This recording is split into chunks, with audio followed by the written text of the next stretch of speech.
Olá, bem-vindos! Hoje a gente vai mergulhar na história de uma das figuras mais polarizadoras e influentes do nosso tempo, Elon Musk. A gente tem aqui um material documental bem detalhado, sabe? Que cobre a vida dele desde uma infância, nossa, incrivelmente difícil na África do Sul, até ele chegar no comando de empresas que estão literalmente tentando redefinir o futuro. E a nossa missão aqui é tentar entender o que move essa pessoa. Quais foram os pontos de virada, né? E que trajetória, né? Desafia a lógica em vários momentos. A imagem que a gente vê é a do bilionário meio excêntrico, mas o que os materiais revelam é algo muito mais fundo. Acho que a chave para entender a jornada dele é ver tudo como uma série de apostas contra probabilidades impossíveis, sabe? É um padrão que se repete sem parar e que, olha, provavelmente foi forjado lá atrás, numa infância onde a própria sobrevivência física e emocional já era um desafio diário. Certo. Então, essa ideia de apostar contra o impossível vai ser a nossa lente. Para entender a origem disso, a gente tem que voltar para Pretória, na África do Sul. A história começa com os pais dele, Errol e May E. Musk. O casamento é descrito como uma decisão meio impulsiva. De duas pessoas entediadas e sozinhas, é o que diz o material. Exato. Elon nasce em 71 e, para quem olhava de fora, a família parecia perfeita. Um retrato de sucesso. Mas era só a fachada. E uma fachada bem sombria. O ambiente em casa era extremamente tóxico. O próprio Elon descreve o pai, o Errol, como um ser humano terrível. Alguém que, nas palavras dele, planejava o mal. A mãe dele, May, relata abusos verbais constantes. E essa violência não ficava só em casa. Não mesmo. Na escola, a situação era igualmente brutal. Ele sofreu um bullying tão pesado que, num episódio, ele foi espancado a ponto de ir para o hospital. Nossa, Chegou a um ponto, segundo os relatos, que ele quase foi espancado até a morte. é um começo de vida muito, muito pesado. E como uma criança processa isso tudo? O material que a gente tem diz que ele se refugiava nos livros e na própria mente. E é aí que as coisas começam a ficar diferentes. A mãe dele percebeu que com 3 anos ele já tinha um raciocínio muito avançado. E com 5 ou 6 anos, o próprio Elon achava que era insano. Sim, ele descreveu a mente dele como uma explosão sem fim de ideias, algo que ele simplesmente não conseguia desligar. E essa mente que não desliga é o motor de tudo, né? O primeiro contato dele com tecnologia não veio de um grande plano para mudar o mundo. Nada disso. Aos 10 anos, ele começou a programar porque gostava de videogame e queria entender como funcionava. Só por curiosidade. Exato, a virada de chave, o que é fascinante, foi uma percepção super pragmática. Se ele conseguisse criar e vender um software, podia usar a grana para comprar um computador melhor. Era um ciclo, sabe? Para alimentar a própria curiosidade. E essa lógica deu resultado rápido. Com 12 anos, ele cria o primeiro produto comercial dele, um jogo de videogame chamado Blaster. Ele vende o código para uma revista de informática por $500. Pode não parecer muito hoje, mas... Imagina, para um garoto de 12 anos na África do Sul dos anos 80, era a prova de que a ideia funcionava. E essa prova levou ele a querer mais. Aos 17, ele se muda para a América do Norte, se forma em economia e física, mas com um único lugar na cabeça: o Vale do Silício. Que para ele era um lugar mítico. E ele não chega lá sem um plano. Isso é crucial. Mesmo. Sim. Ele avaliou que as 3 últimas eram muito caras e complexas para alguém começando do zero. Então o foco dele virou a internet, que estava explodindo nos anos 90. Ok, então o foco é a internet. Em 95 ele tenta o caminho mais óbvio: arrumar um emprego na Netscape, a grande empresa da época. Ele manda o currículo e... nada. Silêncio total. Nenhuma resposta. E a reação dele a isso define o que viria a seguir. Ele pensa: se não consigo emprego, eu crio um. E junto com o irmão, Kimball, ele funda a Zipdo. E aqui a gente vê o primeiro grande teste daquela resiliência que veio da infância. Tem uma frase que ele gosta de citar: criar uma empresa é como comer vidro e encarar o abismo. E no caso da Zip2 foi quase literal, né? Totalmente. Eles não tinham dinheiro para um apartamento e um escritório. A solução alugar o escritório, que era mais barato, e dormir no sofá. Ele e o irmão, se revezando num único computador. E tomando banho numa academia ali perto. É o fundo do poço, mas ele estava construindo algo. E a aposta deu certo. A Zip2 começa a fechar contratos com jornais grandes, tipo o The New York Times. E em 1999, vem o ponto de virada. A Compaq compra a empresa por 305 milhões de dólares. 305 milhões. Isso. E da noite para o dia, aquele jovem que dormia no sofá de um escritório recebe a parte dele, 22 milhões de dólares. Ele tinha 27 anos. A maioria das pessoas com 27 anos e 22 milhões no banco ia pensar em, sei lá, se aposentar, viajar. Comprar uma ilha. Uma história que diz muito sobre ele. Um ano depois de comprar o carro, ele está levando o investidor Peter Thiel para uma reunião. No caminho, para mostrar a potência do carro, ele acelera, perde o controle e destrói o veículo. Bateu o carro de $1 milhão. E a reação dele, segundo os relatos, foi rir, sair dos destroços e pegar uma carona para não se atrasar para a reunião. O foco era a reunião. A reunião. E essa mentalidade fica ainda mais clara numa entrevista que ele deu para a CNN na época. Ele diz que, em vez de comprar uma ilha, ele estava muito mais interessado em construir e criar uma nova empresa. O dinheiro não era o objetivo, era combustível. E ele usou esse combustível na hora. Imediatamente mesmo.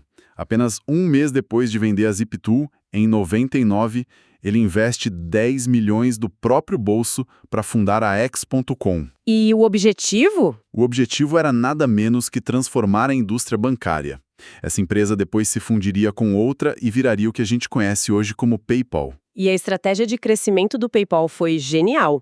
Eles criaram um sistema de crescimento viral antes mesmo de o termo ficar famoso. Como funcionava? A ideia era simples. Você podia enviar dinheiro para qualquer pessoa usando só o e-mail dela.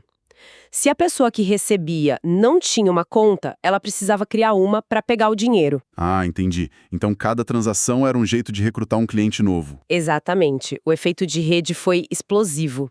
Em 2 anos, eles chegaram a 1 milhão de usuários, o que era um número, assim, astronômico para a época. Mas é justamente no auge desse sucesso que vem um dos maiores baques da carreira dele. Essa história é inacreditável. Em 2000, ele está viajando numa espécie de lua de mel tardia misturada com uma viagem para levantar mais investimento. E nesse meio tempo, ele é demitido do cargo de CEO da própria empresa. Como isso acontece? É um golpe de estado corporativo clássico. Tinha um racha na diretoria sobre a direção técnica da empresa. E aproveitando que ele não estava lá, os outros diretores e investidores votaram para tirar ele. E colocaram o Peter Thiel no lugar. Foi uma traição, né, do ponto de vista dele. Com certeza. Mas aqui, de novo, a gente vê um padrão. Em vez de queimar as pontes, ele continua como um conselheiro influente e o maior acionista. Jogou o jogo a longo prazo. E a longo prazo, a jogada se pagou. Em 2002, o eBay comprou o PayPal por $1,5 bilhão. 1,5 bilhão. E dessa vez a fatia do Musk foi de 165 milhões. Com essa grana, ele tinha os recursos para voltar para aquela lista original dele. Exatamente. O dinheiro do PayPal foi a semente para os 2 projetos que definem ele hoje, SpaceX e Tesla. Ele finalmente tinha capital para sair da internet e entrar no mundo dos átomos, da física, que era muito mais complexo e arriscado. E a primeira aposta foi no espaço, SpaceX, fundado em 2002. Mas qual era a lógica de negócio ali? Porque entrar na indústria aeroespacial, que era dominada por governos e gigantes como a Boeing, parece suicídio. É uma boa pergunta. A lógica dele foi baseada numa análise de primeiros princípios. Ele foi tentar comprar foguetes russos e achou os preços absurdos. Então, em vez de aceitar o preço, ele desmontou o problema. Do que um foguete é feito? Alumínio, titânio, cobre. Os materiais brutos. Isso. Ele calculou o custo dos materiais e descobriu que eles eram só uns 3% do preço final do foguete. O quê? Quer dizer que 97% do custo não estava no foguete em si. Exato. Era ineficiência, burocracia, margem de lucro de intermediário. A ideia dele, então, foi a integração vertical. Fabricar o máximo possível dentro de casa, cortando todo mundo. Esse foi o segredo para baratear o acesso ao espaço. E logo depois da SpaceX, ele fez a segunda grande aposta, né? Sim, em 2004, investiu 6,5 milhões de dólares numa pequena startup de carros elétricos chamada Tesla. E é importante dizer que ele não fundou a Tesla, mas se tornou o principal investidor e presidente, a força por trás da empresa. E por alguns anos, as duas empresas avançaram. Mas aí chegou 2008. E a descrição desse ano no material é apocalíptica. 2008 foi a tempestade perfeita. De um lado, a crise financeira global explode. As pessoas não compravam nem casas, quem dirá um carro elétrico de luxo de 100 mil dólares. A Tesla estava queimando dinheiro num ritmo Alucinante. E do outro lado, a SpaceX. Tinha tido 3 lançamentos do foguete Falcon 1 e todos os 3 falharam. Explodiram no ar. Ele tinha dinheiro para uma única e última tentativa. Se o 4º lançamento falhasse, a SpaceX acabava. Pensa nisso por um segundo. Não é só uma empresa falindo. São as duas. O sonho da energia sustentável e o sonho da exploração espacial. Toda a fortuna dele. Tudo. Podia ter acabado ali. E para completar o cenário, esse também foi o ano do divórcio dele. Ele mesmo admitiu que as chances de sucesso para as duas empresas eram de menos de 10%. Ele chegou a um ponto de desespero total. Poucos dias antes do Natal de 2008, a Tesla estava literalmente a horas da falência. Horas. Ele precisava fechar uma rodada de financiamento e todos os investidores estavam pulando fora por causa da crise. A empresa ia fechar na véspera do Natal. Ele colocou até o último centavo do dinheiro pessoal dele para manter a empresa viva e, no último momento, conseguiu convencer os investidores a igualarem a aposta dele. E a SpaceX? E aquele 4º e último lançamento? O 4º lançamento funcionou. Em setembro de 2008, o Falcon 1 finalmente chegou à órbita. Foi o primeiro foguete de combustível líquido desenvolvido de forma privada a conseguir isso. E esse sucesso salvou a empresa. Salvou. A NASA, vendo que a tecnologia era viável, deu para a SpaceX um contrato de 1,6 bilhão de dólares. Isso foi a salvação. Ele apostou tudo no sucesso de um único lançamento. E ganhou. É um momento encarar o abismo elevado à máxima potência. Totalmente. E a recuperação depois disso foi meteórica. As ações da Tesla, que quase faliu, valorizaram 450% num único ano, em 2013. Ele não só sobreviveu, mas saiu muito mais forte. E com essa validação toda, ele pode focar no objetivo final da SpaceX, que não era só lançar satélites. Em 2016, ele sobe no palco e anuncia a meta: levar humanos a Marte.